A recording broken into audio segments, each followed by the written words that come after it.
All right, now then, is this being recorded? Yeah.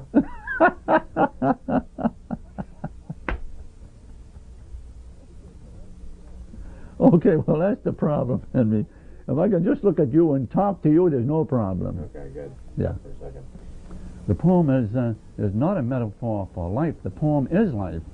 So, in other words, if you're able to see the connection between the two, then life is the metaphor, and the metaphor is life. So there's actually no split because it's actually one. So when you see all of this operating as one, then you're in tune with what's out there and with what's inside. So that's the poem most people are aware of, but they aren't as conscious of it as, say, some of the artists are, or especially the poets. So it's floating all around.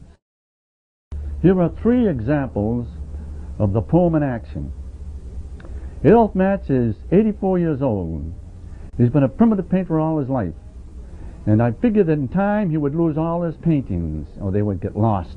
So I told him that I would get Elaine Wing to make a selection. I would write the poem for it, and you can publish a brochure of his works. Well, he resented it at first because he figured it would be an expensive proposition. He finally went along with it. We made the selection. I wrote the poem, and he got it published, and he got a wonderful response from people in Gloucester. And he's also now showing these pictures here, a selection of them, at the international show at in Chicago. One day he calls me up and he says, "Vincent, you resurrected me." I went to a marathon reading of poets in the Church of the Covenant in Boston. And it was from 7 in the evening to 7 in the morning. And I told Jack Powers, who was running it, I would go on last. I went on last. I went there with Kate Boyle.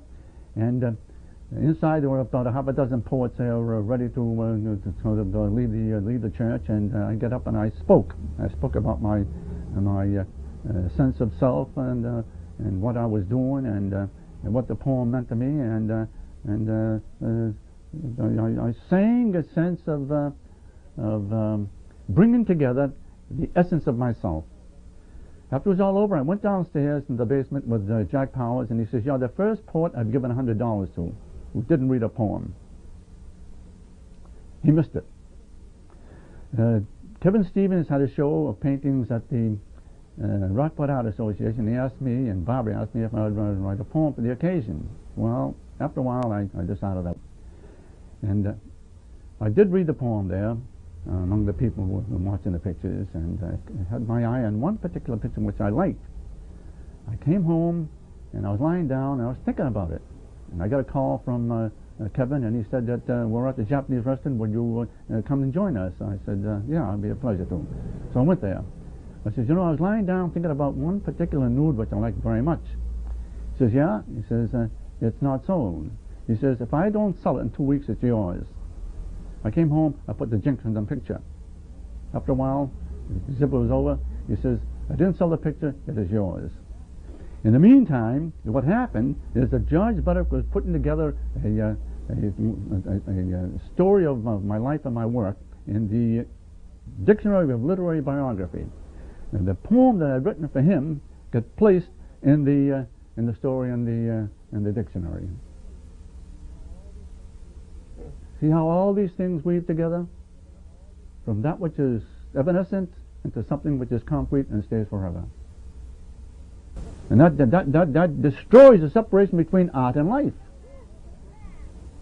So if the poem in action it's in action anyway. All the poems are in action. All the people are in action. It's like, for instance, you see some guy down the street there, and you take a camera, instead of, say, a still camera, you put a movie camera on them, and you catch them as they are. When they see it, they're surprised, you see. So they're not aware that they're being photographed. In my case, I don't care whether I'm photographed or not. I'm still myself. See? So the basic problem here is that there is a schizophrenia between the mind and the body. We live in a dualistic world, night and day. And we make that separation. Male and female, we make that separation. Actually, there's no separation. It's all one, you see. Now, to be aware of that one is a difficult thing. So the simplest way you can become aware of that one and participate in that one is to think of yourself as a drop of the ocean and the whole ocean. Then you finally find yourself, Jesus, this is fantastic. Then you're the poem in action. I mean, imagine that drop of water in the ocean, and the ocean participating all the time without let up. That ocean is in action all the time. That's where the poem is. But people have been divided from the poem as action and the poem as on a piece of paper, and people read it and then they start to try to figure it out. See, that's all artificial. So it's a big enterprise to be able to be the drop in the ocean. See? It's a knack. So I'm a romantic, huh? Yes, I am. It's because I'm in love with the world and I'm in love with people. And there are two lines that capture the whole essence of it. I have the world and all its creatures. Dear to me is the idiom of their natures. So there's actually no separation anywhere. So since there's no separation, all I am aware of is a sensuous participation in the creative enterprise that life is and that love is in that life process. So to me it's ongoing, ceaselessly, and I'm aware of it. I'm rich. So is anybody, once you're aware of it. Okay, I'm going to talk about two things. I'm going to talk about love and hate. Love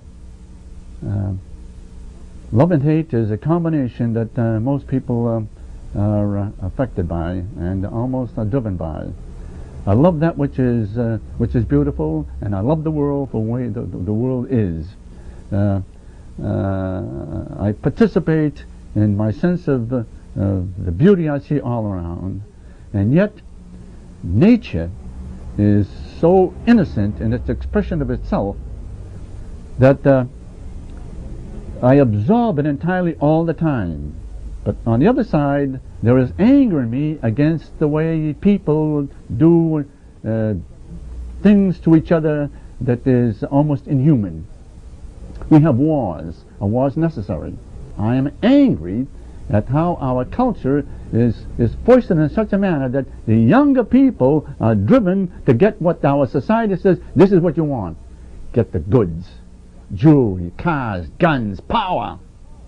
Actually, the power is in love. So if you love yourself and you love the world, that's tremendous power. But our society is not concerned with that. We have a commercial society, buy and sell, buy and sell.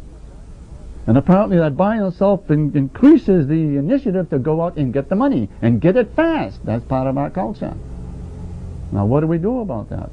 The only thing that I can see as an answer to that problem is to get to the kids when they're small in school, and you tell them, or you show them what the great minds, what the geniuses of the world have contributed, and then you put them in touch with that. Then they'll realize that, my God, the power is in the creation of beauty, and they can participate in that too. So then they're connected at their center, which is good for them, instead of going out to get goods that will fill up a hollowness in their body and in their soul. So in other words, if you're moving into yourself, the self is one, you're in the dance. There's no good, there's no evil. There's dance, there's pleasure, there's joy. Everything is holy, everything is beautiful. Once you're into that spot, everything is exciting. Now if the kids can get into that rhythm, they do when they get rock and roll, but then of course there's, it's a big problem.